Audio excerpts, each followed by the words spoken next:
ایک الگ دستہ بنا دیا جو جنگوں اور فتوحات میں حضرت سلیمان علیہ السلام کے لشکر میں سب سے اہم رول ادا کرتے اور حضرت سلیمان علیہ السلام کی فوجی طاقت بن گئے۔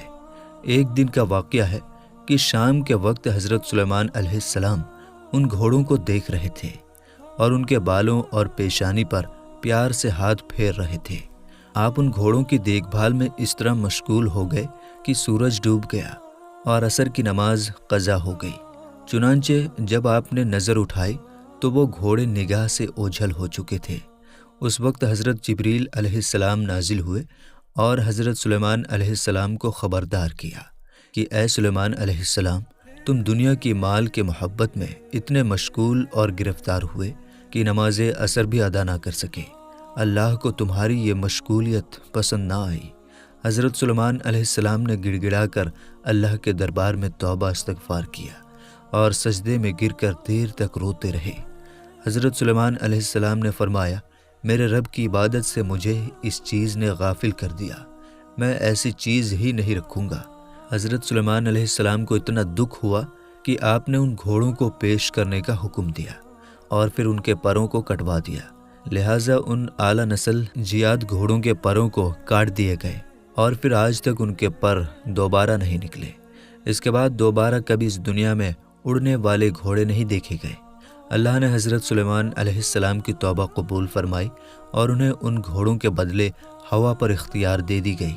یہ ہوا ان گھوڑوں سے کئی زیادہ تیز رفتار تھی جو آپ علیہ السلام کے لیے مسخر کر دی گئی تھی، جس سے حضرت سلیمان علیہ السلام 1 مہینے کا سفر ایک دن میں طے کر لیا کرتے تھے۔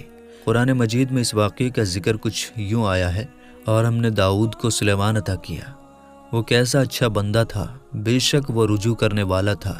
جب اس کے سامنے شام کے وقت تیز رفتار گھوڑے حاضر کیے گئے تو اس نے کہا، میں نے مال کی محبت کو یاد الہی سے عزیز سمجھا یہاں تک کہ سورج غروب ہو گیا۔ ان گھوڑوں کو دوبارہ میرے سامنے لاؤ۔ پھر انہوں نے ان کے پنڈلیوں اور گردنوں پر ہاتھ پھیرنا شروع کر دیا۔ بعض لوگ حضرت سلیمان علیہ السلام کے ان گھوڑوں کو ایک عام عربی گھوڑوں کی نسل قرار دیتے ہیں اور اڑنے والے گھوڑوں کو محض قصے کہانیوں اور دستانوں کی باتیں مانتے ہیں، جبکہ احادیث میں اس بات کی واضح دلیل ملتے ہیں۔ جیسا کہ روایت میں آتا ہے کہ نبی صلی اللہ تعالیٰ علیہ وسلم تبوک یا خیبر کے سفر سے واپس آئے تو گھر میں تشریف فرما ہوئے۔ جب تیز ہوا کے جھونکے سے گھر کے کونے کا پردہ ہٹ گیا تو وہاں سیدہ عائشہ کے کھیلنے کی گڑیاں رکھی ہوئی تھی۔ نبی صلی اللہ تعالیٰ علیہ وسلم کی نظر بھی ان پر پڑ گئی۔ پوچھا کہ یہ کیا ہے؟ حضرت عائشہ نے جواب دیا کہ یہ میری گڑیاں ہیں۔ آپ صلی اللہ تعالیٰ علیہ وسلم نے دیکھا کہ ان کے بیچ ایک گھوڑا سا بنا ہوا ہے جس کے 2 پر بھی کپڑے کے لگے ہوئے ہیں۔ پوچھا یہ کیا ہے؟ کہا گھوڑا ہے۔ فرمایا اور یہ ان کے اوپر دونوں طرف کپڑے کے کیا بنے ہوئے ہیں؟ کہا یہ دونوں ان کے پر ہیں۔ حضرت عائشہ نے فرمایا کیا آپ نے نہیں سنا کہ حضرت سلیمان علیہ السلام کے پردار گھوڑے تھے؟ یہ سن کر نبی صلی اللہ تعالیٰ علیہ وسلم ہنس دیے، یہاں تک کہ آپ کے آخری دانت مبارک دکھائی دینے لگے۔ اس روایت سے یہ بات صاف ہو جاتی ہے کہ حضرت سلیمان علیہ السلام کا گھوڑا کوئی عام گھوڑا نہیں تھا، بلکہ ان کے حقیقی پر تھے، اور اس بات سے عرب لوگ واقف تھے۔ روایتوں کے مطابق جب حضرت سلیمان علیہ السلام نے ان گھوڑوں کے پر کاٹ دیے تو پھر کبھی ان کے پر نہیں آئے، جبکہ ان کی نسل برقرار رہی۔ امام علی مقام حسین ابن علی کا گھوڑا ذوالجناح بھی انہی گھوڑوں کی نسل سے تعلق رکھتا تھا، اور ذوالجناح کا شجرہ نسب حضرت سلیمان علیہ السلام کے گھوڑے سے جا ملتا ہے۔ دنیا کے الگ الگ تہذیب و علاقوں اور مذہبوں میں بھی اس اڑنے والے گھوڑے کا ذکر ملتا ہے۔ قدیم یونان میں اس گھوڑے کو پیگاسوس کے نام سے یاد کیا جاتا ہے۔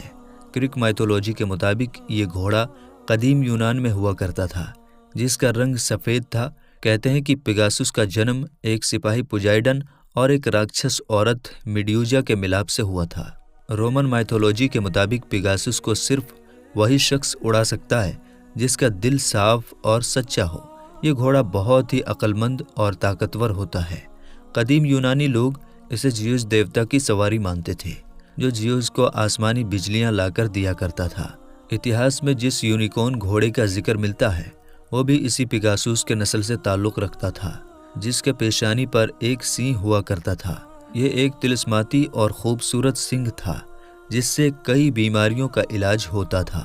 یونیکورن کا ذکر جاپان، چین، روس اور یورپی ممالک کے قصے کہانیوں میں ملتا ہے۔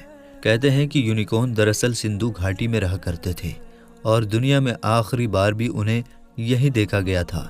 تو میرے دوستو، آپ کو یہ ویڈیو کیسی لگی ہمیں کمنٹ باکس میں ضرور بتائیے گا۔